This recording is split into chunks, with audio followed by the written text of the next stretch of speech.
in a Subsidy. You're watching One TV News Channel. One TV News Channel. Serving you with information, news, sports, and public affairs. One TV News Channel. One TV News Channel. Serving you with love. Ang telebisyong pangmasa. One TV News Channel. One TV News Channel.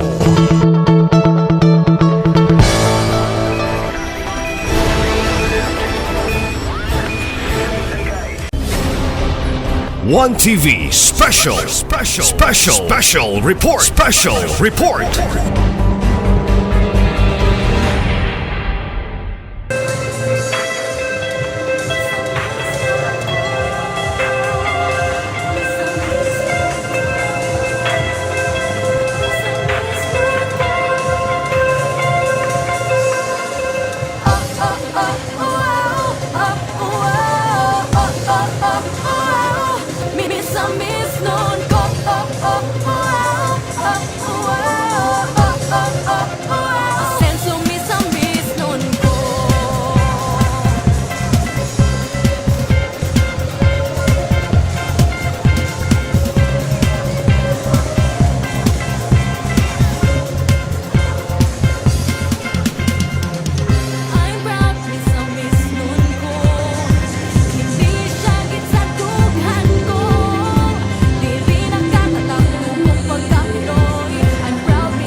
Today's program, naaman juta diri kay, we are gathered for the payout of our Ascenso Pamilya One Family, One Professional program. And we would like to acknowledge the man behind this program. Let us all give a hand to our working governor, Honorable Attorney Henry Sevilla Waminal, together with our provincial vice governor, Honorable Rowena Gutierrez, our provincial board members, especially ang naadari nga mga board members. We have Honorable Jerry Quizon, Honorable Hanaya Teresa Yapchong, our Uzamis City Mayor, Honorable Attorney Sam Norman Fuentes, our Uzamis City Council, we have Honorable Archie Romero, Honorable Attorney Daniel Lau, and we also have Honorable John Phil Duhay Lungsod. And now, without further ado, it is my honor to introduce a public servant known for his hands-on approach and deep concern for the Misamisnons. His commitment to youth and education has touched the lives of many. Let us now welcome our Uzamis City Mayor, Attorney Sam Norman Fuentes. A round of applause, please.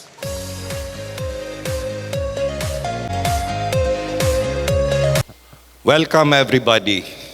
Welcome each and every one of you. Maayong buntag sa ato ang tanan. First and foremost, let us acknowledge the visionary leader that we have, which made this program possible, and that is our Honorable Governor, Attorney Henry Sevilla Waminal.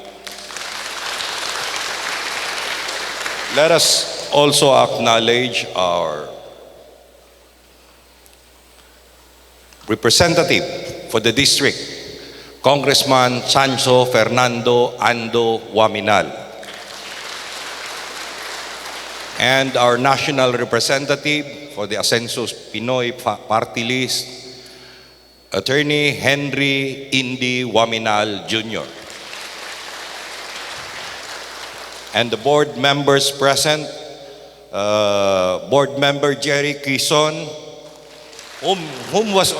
he has already been named a few minutes ago, and Mayora, Board Member Hanaya Chong, and also my colleagues in the City Council, Councilor Daniel Lau, Councilor Archie Romero, and Councilor Janfield Duhay Lungsod, who is a representative of the youth. And most especially to each and everyone, particularly for you, which should be rightfully termed also as scholars of the province of Misamis Occidental. I'll bet the members, the scholars, the counterpart beneficiaries on the part of Misamis City are absent here today due to some constraints in the relaying of the information. A pleasant morning to each and everyone. Today marks again the release of your financial subsidy for you grantees of this privilege, I would say. I choose not to use the word payout. It signifies something. Kung payout, I think it would be met better if release of your financial subsidies, no? Under the aegis of the One Family, One Professional program of our Honorable Governor. Today with this milestone, is also a celebration of hope. It is celebration of hope because it is an opportunity for a road to a brighter future for you here. This program, bear in mind, is a concrete manifestation and actualization of the vision of our Honorable Governor, whom I'm sure you know was also a working student, a real working student when he was in his secondary, tertiary, and even after the third level education he had.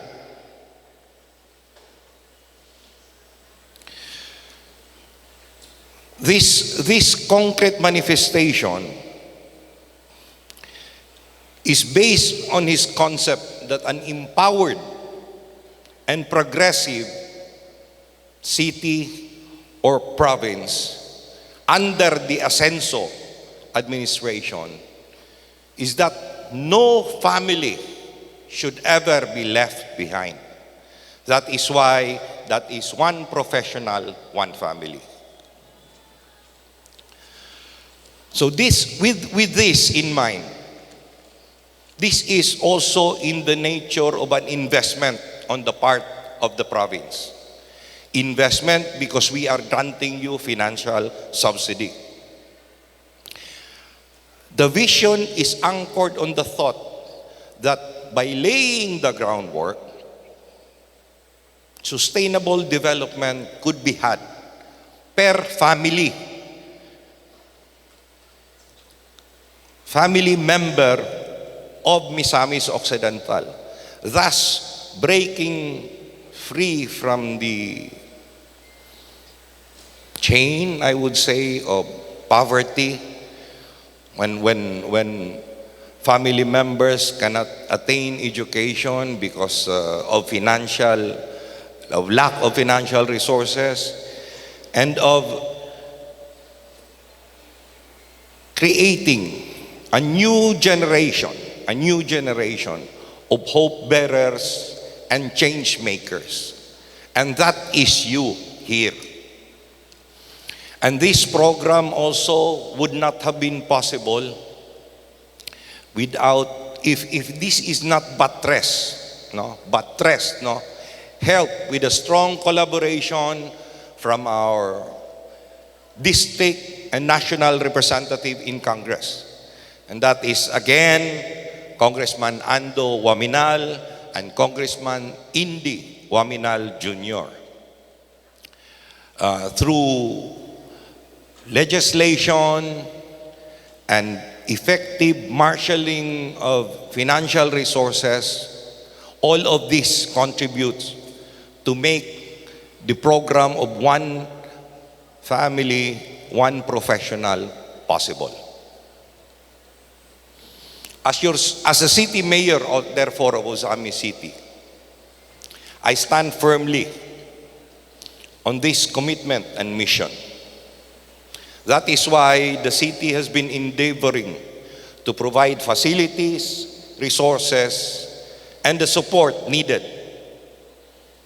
to make education accessible for each and everyone as much as possible.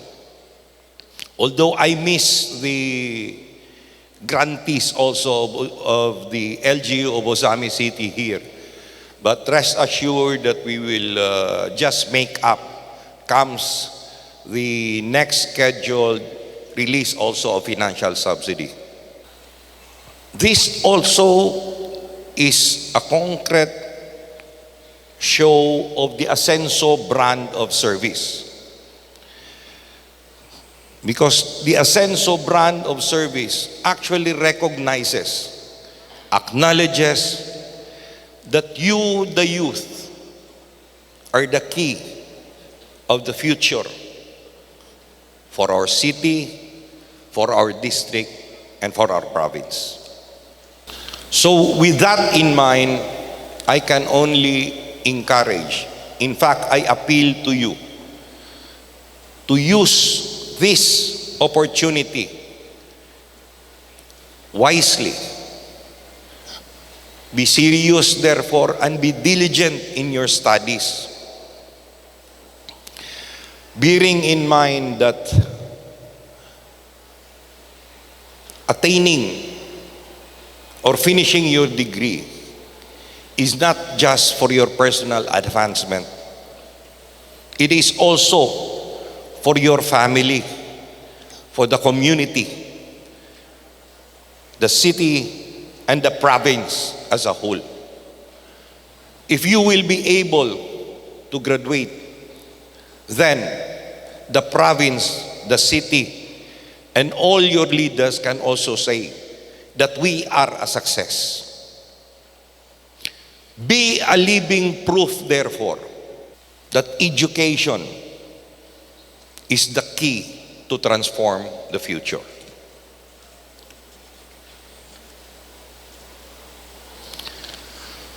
And to attain this, it is very important for each and everyone to remember the core values under the Ascenso brand of service. The mithi nga gina-promote yun ni Governor sa atua nga ang misamis nun matinod, matina, unsa again, ang misamis nun matina, ang misamis nun unsa, please repeat. Matinud-anon. Unsay sunod?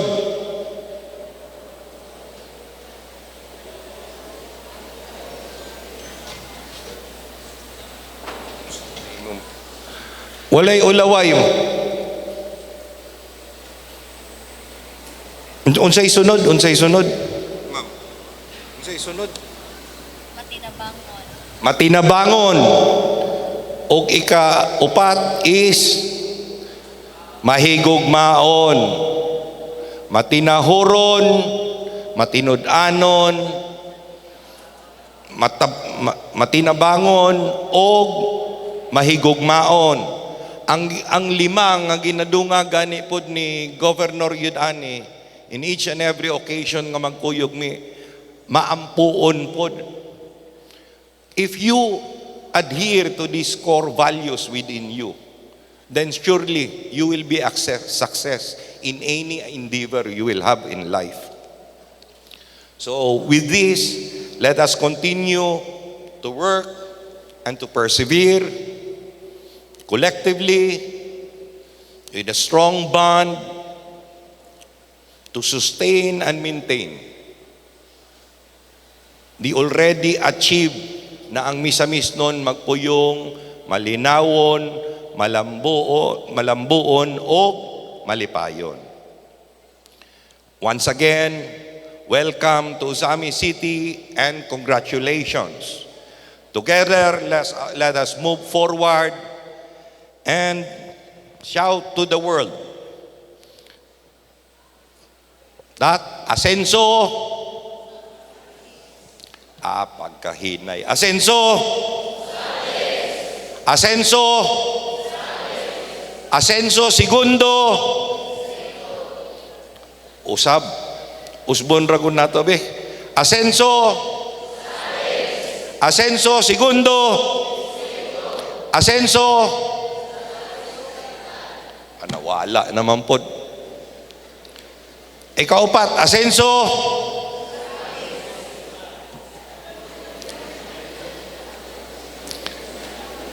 sige, balik ta. Before I will end, asenso, asenso, segundo, asenso, misamis, ug asenso, sa makausap, good morning to each and everyone. Thank you so much, Mayor Fuentes, for your inspirational words.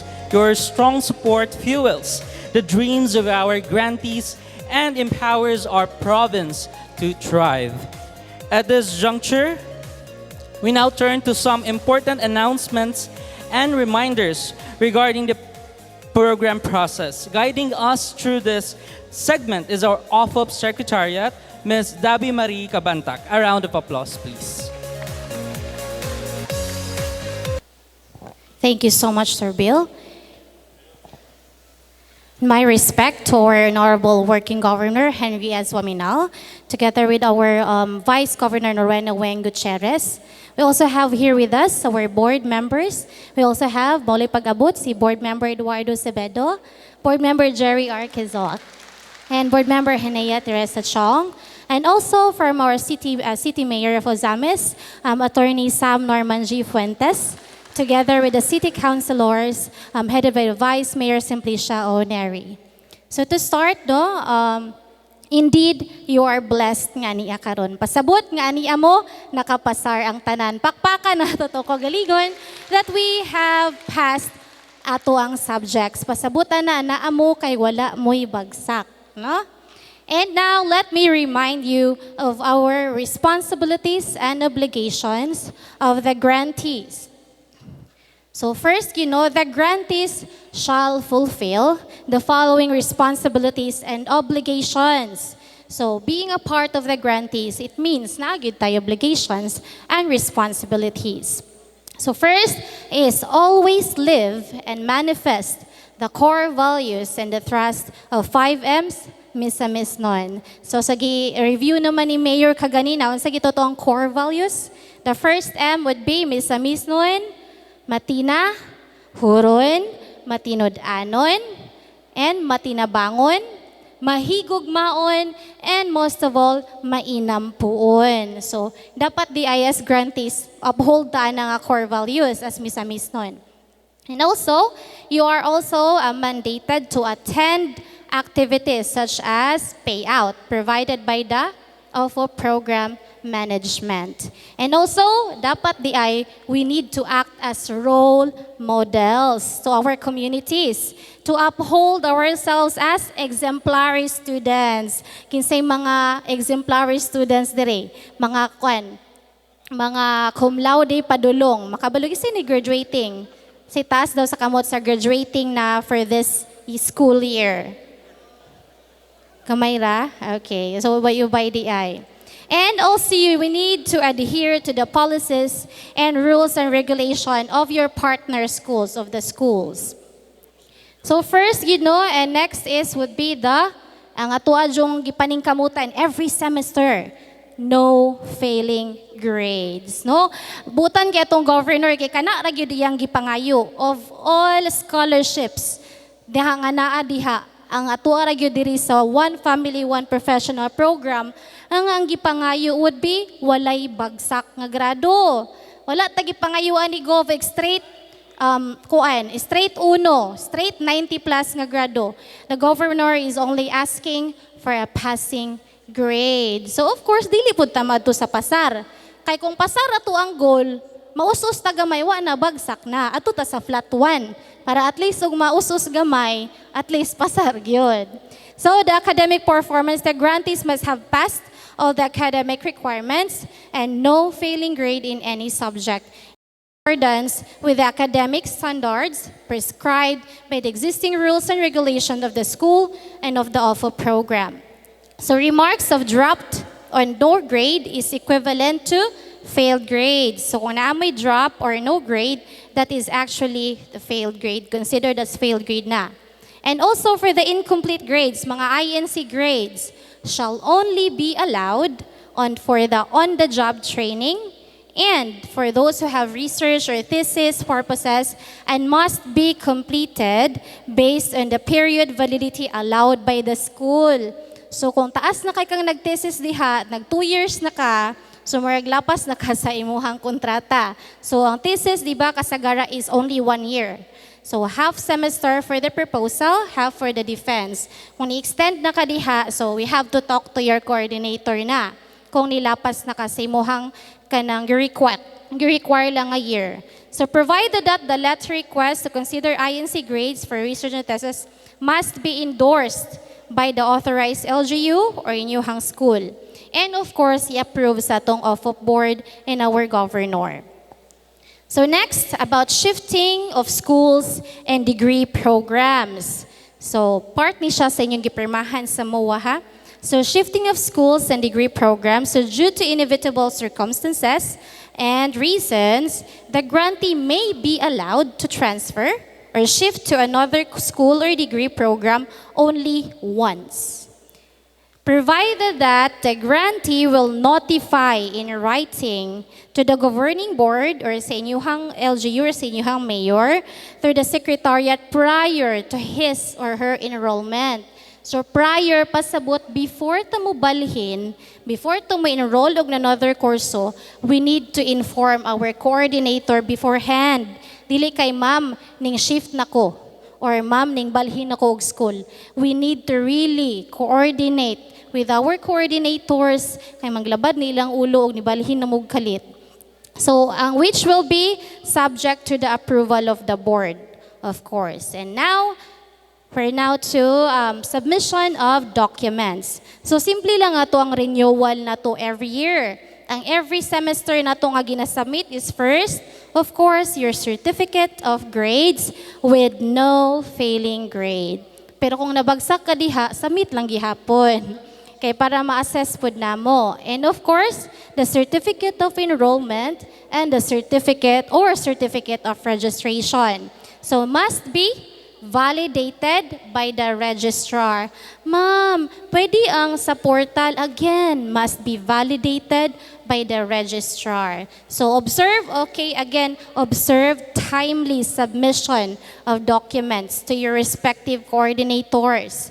So let us take initiative. If your COR or if your COG is available already, please have the initiative to submit to your coordinators. Bahalag wala pa mo ingni. Okay? So we are responsible grantees. Okay? We are role models here.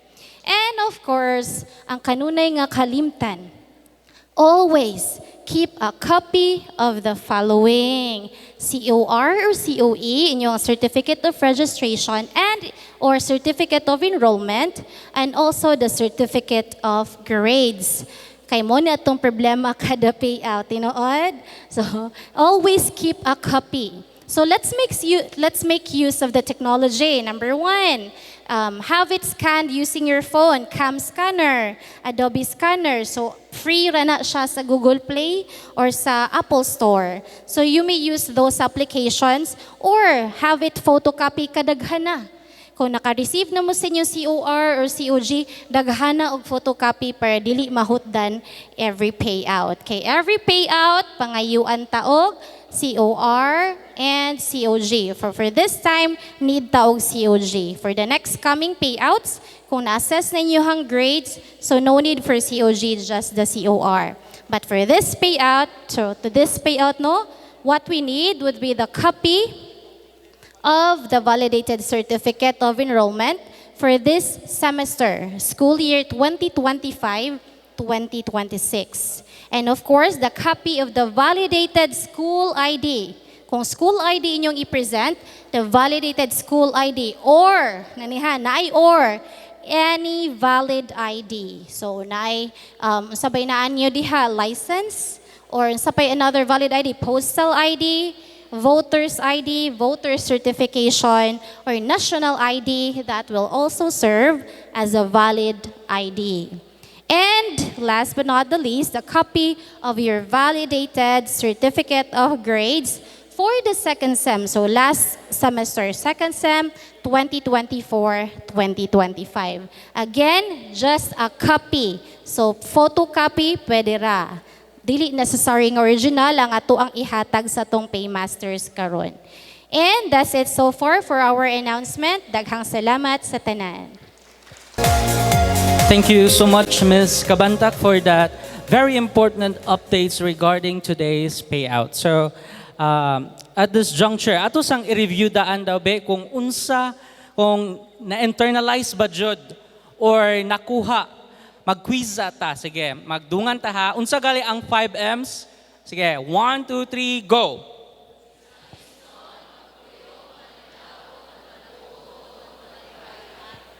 Hinay man kayo, utrohon ka na with energy. Mura walay madawat nga payout. Mura walay financial assistance madawat. Sige, with energy ha, utro. 1, 2, 3, go!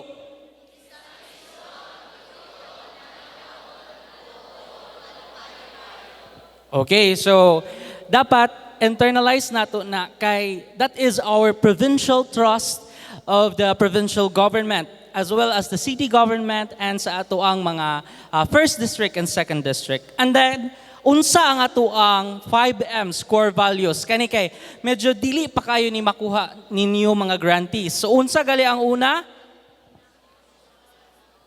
Matinahuron. Ang ikaduha? Okay, matinod-anon, honest. Ang ikatulo? Dili lagi nga side ang murag na ka-memorize. How about this side? Sige, ayaw sa mutingog ha. Dili sa mutingog ning pikas side. Nanata sa matinabangon. Unsay sunod sa matinabangon? Dere, sa nga side. Unsay sunod?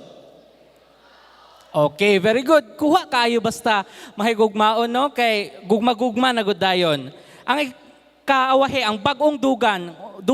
Unsa ang bagong dugang? Which is the... O sige, atong from the top daw kuno tabi, from the top, Ms. Amiston's core values. Sige, Ms. Amiston. Agoy, sige ha. Ako'y una. Ms. Amiston, matinahuron, matinod-anon, matinabangon, mahigugmaon, o mahinampuon. Sige ha, kamo na pod mga grantees. 1, 2, 3, go!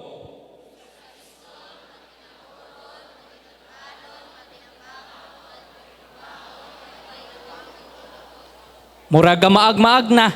Pag-abot sa last part. Sige, another. Sige ha, utrohon nato ka ng tarong na. Nabangaw ba mo? Wala, agoy. Dili ta mag-worry kay courtesy of our provincial governor, Honorable Henry Sevilla Waminal, natay libre nga lunch and kanang soft drinks para sa inyo ang lunch. Ato nga, paka ng ato ang governor, ang ato ang vice governor, ato ang provincial board members, ug ato ang mga officials. Sige, utrohon daw nato ang core values, be. Ms. Amisnon.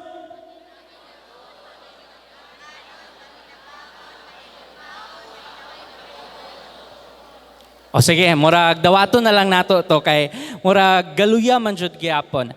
So, without further ado, katong nga mga provincial trust core values, makita man jud nato to because it is being turned into reality. Makita man nato sa tanang mga projects. We have our Ascenso Misamis Occidental Medical Center.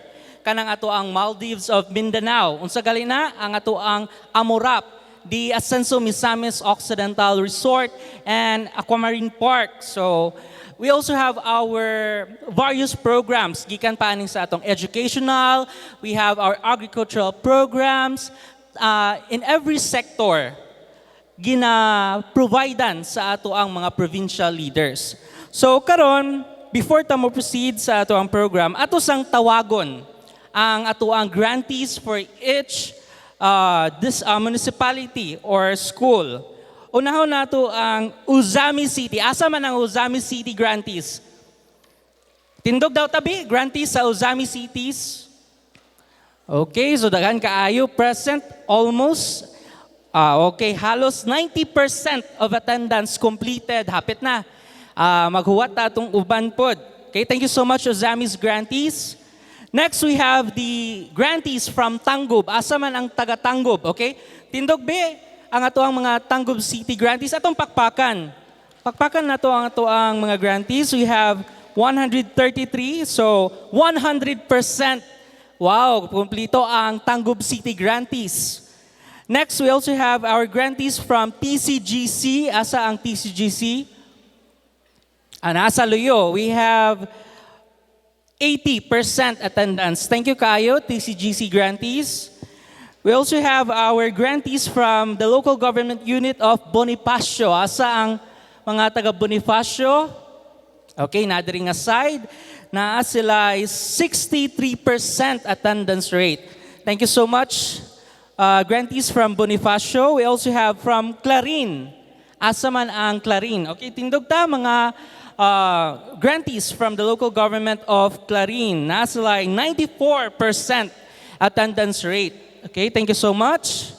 Next, we also have Don Victoriano. Asa ang Don Victoriano? Tindog ta mga grantees from Don Victoriano. So 81% attendance rate. Next, thank you so much, Don Victoriano. We have Sinakaban. Asa ang Sinakaban? Tindog ta, Sinakaban. Naa sila 93% attendance rate. So, hapit na po makumplito. And lastly, we have OLT grantees. Tindog ta palihog, mga grantees from OLT, o kumplito sab sila. They have 100% attendance rate. So, ato pakpakan ang ato ang mga grantees karon kay kabalo man jud mi nga at this time nasa inyong semester, busy na jud mo from various projects, mga thesis, mga projects nga gine-require sa inyong mga professors kay aron makapasar mo sa inyong tagsa-tagsa nga mga kurso. Asa ganito mga graduating dere, please raise your right hand. Mga graduating students, okay? So, ubay-ubay naman di ang ato ang mga graduating students ani. Mo advertise na lang ko ani. The provincial government of Misamis Occidental through the Public Employment Service Office will be having a job fair tomorrow sa Bayfront Arena, Orcata City. Kung naamoy mga igsuon, mga kaila nga nanginahanglan og trabaho or looking for employment, pwede ninyo silang paadtuon tomorrow sa Bayfront Arena for the handog ng Pangulo Asenso Misamis Occidental Job Fair and one-stop shop services. So aside sa employment, mga job vacancies nga naa tomorrow, naapod tayo one-stop shop services. Unsa man ang one-stop shop? Nadira ang various participating agencies nga related pod sa employment. So naatay PSA, naatay DICT, DILG, DTI, TESDA. So pwede mo proceed dito kay basi naamoy makuha nga NC2 or mga nga courses, and then kung naamoy kinahanglan sa PSA basin ma-provide PhilHealth. We also have SSS, Paghiwig, and in various national agencies. So kung naamoy kaila, don't forget to remind them. Makita po nato ni nga FB posting sa ato ang Province of Misamis Occidental page, sa ato ang Best Channel page, o sa tanan nato nga mga pages under the provincial government. So nakalike na ba tanan sa ato ang mga pages? So don't forget to like, follow, and share ang mga pages sa ato ang mga provincial leaders. So atong enumerate, unsa itong mga pages, we have Province of Misamis Occidental, the Agenda, Misamis Occidental. We also have the Asenso Uzamis News Channel. We also have the Best Channel, Governor Henry S. Waminal page, Congressman Ando Waminal, Attorney Andy Waminal. We also have our Attorney Sam Fuentes page. And then, ang katong mga tanang related pages, dili na to kalimtan o like and follow. Kaya aron updated mo mga grantees sa atong tagsa-tagsa nga mga programs. So karon atong i-review tong mga administrative updates ganiha kung nakuha ba ninyo. Unsa gali ang dapat dalon ninyo during the payout process? Una is COR or the COE. So dapat dala ninyo na. And the second one is photocopy of a valid ID with 3 signatures. So unya, mamalihog ng misa to mga grantees, ayaw ninyo lumuka ang inyong photocopy sa inyong valid ID. Siguro i-fold lang twice, pero ayaw po ninyo gumugumawa. Kaya aron dili mamublima atong mga paymasters o identify. So, atong ibalik,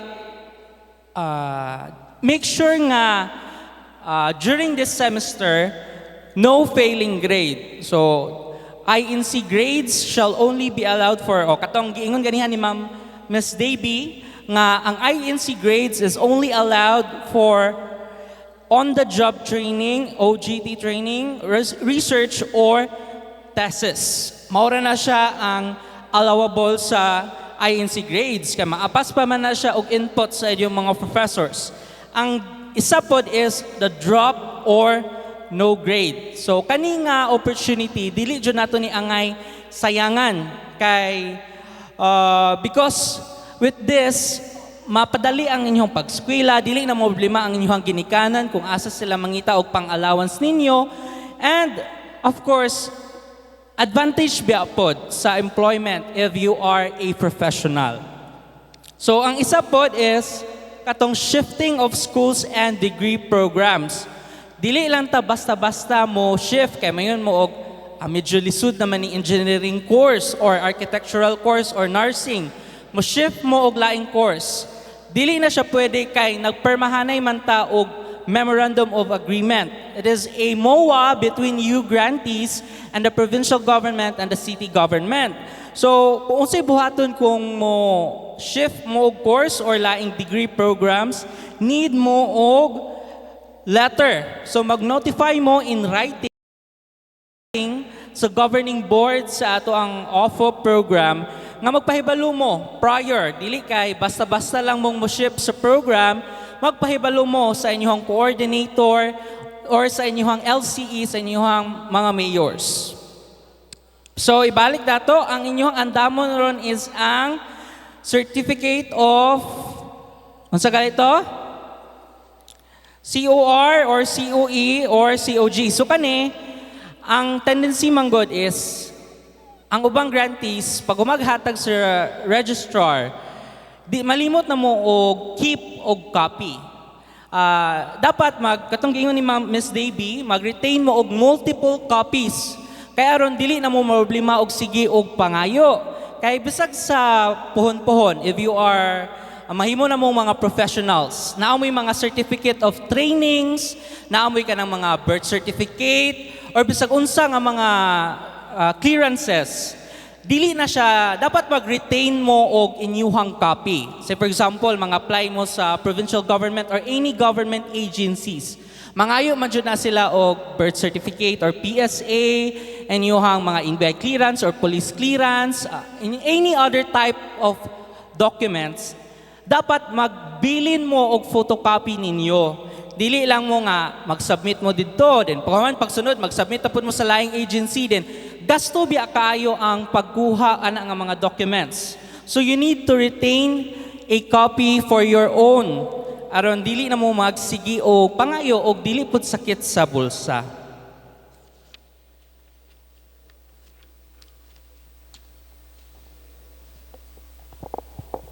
So karon mo proceed ta sa various programs under the provincial government. So, under the visionary leadership of our working governor, Honorable Henry Sevilla Waminal, ang usa jud sa ato ang pivotal or ang ato ang gina-reach is mahimong tourism industry ang Misamis Occidental. Makita man jud nato nga there are various tourism projects nga naghimo kay aron maila ang Misamis Occidental sa national and international nga ground.